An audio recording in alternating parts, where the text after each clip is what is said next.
Shirley CC കിച്ചണിലേക്ക് എല്ലാവർക്കും സ്വാഗതം. കുറേ ദിവസങ്ങൾക്ക് ശേഷമാണ് ഇന്ന് ഞാനൊരു ലോങ് വീഡിയോ ഇടുന്നത്. അപ്പോൾ നമുക്കിന്നൊരു പനീർ മസാല എങ്ങനെ ഉണ്ടാക്കുന്നത് നോക്കാം.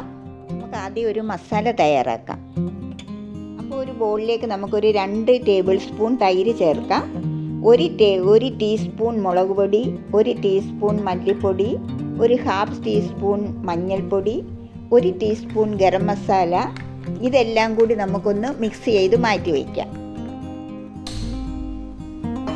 ചൂടായിട്ടുണ്ട്. നമുക്കതിലേക്കൊരു 2 ടേബിൾ സ്പൂൺ എണ്ണ ഒഴിച്ചു കൊടുക്കാം. അതിലേക്ക് നമുക്കൊരു 1 ടീസ്പൂൺ ജീരകം ഇട്ട് കൊടുക്കാം.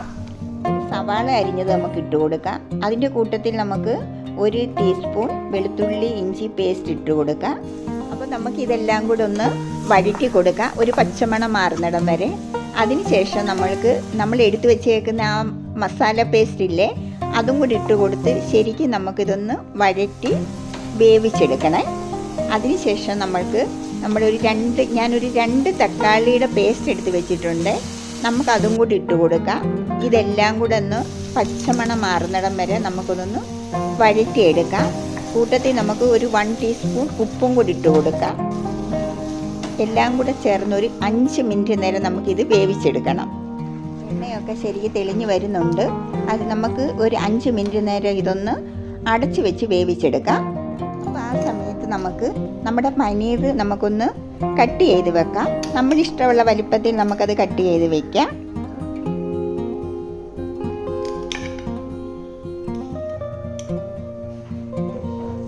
പനീറിൻ്റെ ഗ്രേവി എല്ലാം റെഡി ആയിട്ടുണ്ട്. ഞാനിത് ഒന്ന് അടച്ച് വെച്ചതിന് ശേഷം ഒന്ന് മാറ്റി വയ്ക്കുവാണ്. എന്നിട്ട് ഞാൻ വേറൊരു പാൻ വെച്ചിട്ടാണ് നമ്മുടെ പനീറിൻ്റെ എല്ലാം ഞാൻ മസാല റെഡിയാക്കുന്നത്. 2 ടേബിൾ സ്പൂൺ നെയ്യ് ഒഴിച്ചു കൊടുക്കുകയാണ്. നമ്മൾ ആ കട്ട് ചെയ്ത് വെച്ചേക്കുന്ന പനീർ നമുക്ക് ഇതിനകത്തേക്ക് ഇട്ട് കൊടുക്കാം. ചെറുതായിട്ടൊരു ഗോൾഡൻ കളറാകുന്നിടം വരെ നമുക്കതൊന്ന് വഴറ്റിയെടുക്കാം. അപ്പോൾ നമുക്കത് ഒരു സ്പൂണ് കൊണ്ട് അത് തിരിച്ച് മറിച്ച് വിട്ട് ചെറുതായിട്ട് നമുക്കൊരു ഗോൾഡൻ കളറാകുന്നിടം വരെ ഒന്ന് ഫ്രൈ ചെയ്യാം. അപ്പോൾ പനീർ നമുക്കൊരു സൈഡിലേക്ക് മാറ്റി വെച്ചിട്ട് ഒരു സവാള നീളത്തിൽ അരിഞ്ഞതിട്ട് കൊടുക്കാം. ഒരു 2-3 പച്ചമുളക് അരിഞ്ഞതിട്ട് കൊടുക്കാം. ഒരു ക്യാപ്സിക്കത്തിൻ്റെ പകുതി നമുക്ക് നീളത്തിൽ അരിഞ്ഞതിട്ട് കൊടുക്കാം. 1 ടീസ്പൂൺ മഞ്ഞൾപ്പൊടി, 1/2 ടീസ്പൂൺ മുളക് പൊടി, 1 ടീസ്പൂൺ കുരുമുളക് പൊടി. ഇതെല്ലാം കൂടെ ചേർത്ത് നമുക്കൊന്ന് ഇതിൻ്റെ പച്ചമണം മാറുന്നിടം വരെ ഒന്ന് വഴറ്റി കൊടുക്കാം. ഞാനത്ര സ്പൈസി ആയിട്ടല്ല ഇതുണ്ടാക്കിയേക്കുന്നത്. അപ്പോൾ നിങ്ങൾക്ക് കുറച്ച് എരിവ് വേണമെന്നുണ്ടെങ്കിൽ ഒരു 1/2 ടീസ്പൂൺ കുരുമുളക് പൊടിയും കൂടി ഇതിൻ്റെ കൂടെ ചേർത്താൽ മതിയാകും. ഞാനിതിനകത്തൊരു കുറച്ച് മല്ലിയിലയും കൂടെ ചേർക്കുന്നുണ്ട്. അതുണ്ടെങ്കിൽ ചേർത്താൽ മതി. അതിനുശേഷം നമുക്ക് ഒരു 5 മിനിറ്റ് നേരം ലോ ഫ്ലെയിമിൽ നമുക്കിതൊന്ന് വേവിച്ചെടുക്കാം.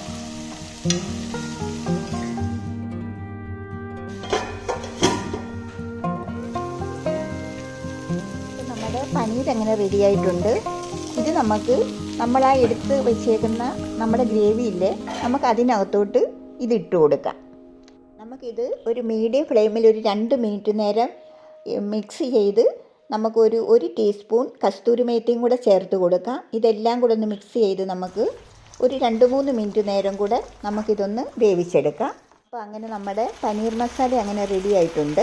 ഇത് നമുക്ക് ചപ്പാത്തി, നാൻ, പത്തിരി ഇതിൻ്റെ കൂടെ എല്ലാം നല്ല കോംബോയാണ്. വീഡിയോ ഇഷ്ടപ്പെടുവാണെങ്കിൽ സബ്സ്ക്രൈബ് ചെയ്യാനും ലൈക്ക് ചെയ്യാനും കമൻറ്റ് ചെയ്യാനും മറക്കല്ലേ. ബൈ.